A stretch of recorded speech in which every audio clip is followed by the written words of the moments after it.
weed of the week is Venice Mallow.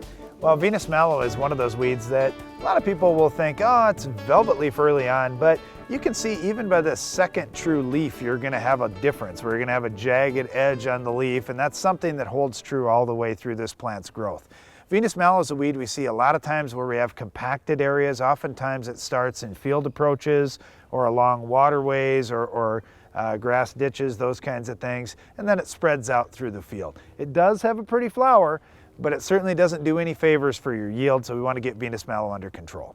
Well, Venus mallow is just an annual weed, so I don't really get that worried about it. It's just in many cases you're going to need a pre-product and a post-emerge herbicide if you want to have good control, because like Darren said, it does seem to show up on field edges where you have compaction, where basically you don't have great crop canopy, and that's the reason why you're going to need something early and probably something later as well.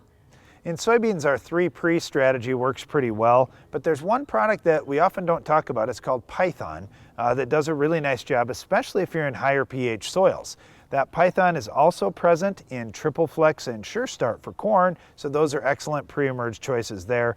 In wheat, the best pre-emerge choice is very likely going to be Sharpen, although we don't see Venus mallow very often in wheat fields. Okay, post-emerge, like Darren said, in wheat, we usually don't have this weed a whole lot, but if you do see it, Husky would be our choice there.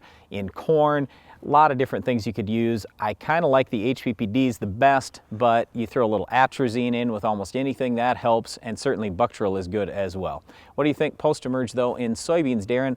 We don't have Roundup resistance, but I mean, let's say that a guy was planting conventional soybeans. Well, certainly Roundup and Liberty are good, and the new XtendiMax and Ingenia will be good in dicamba-tolerant soybeans. In conventional beans, though, Basagran and First Rate have been the most consistent products, although for Basagran to work its best, you need to have a hot and humid day.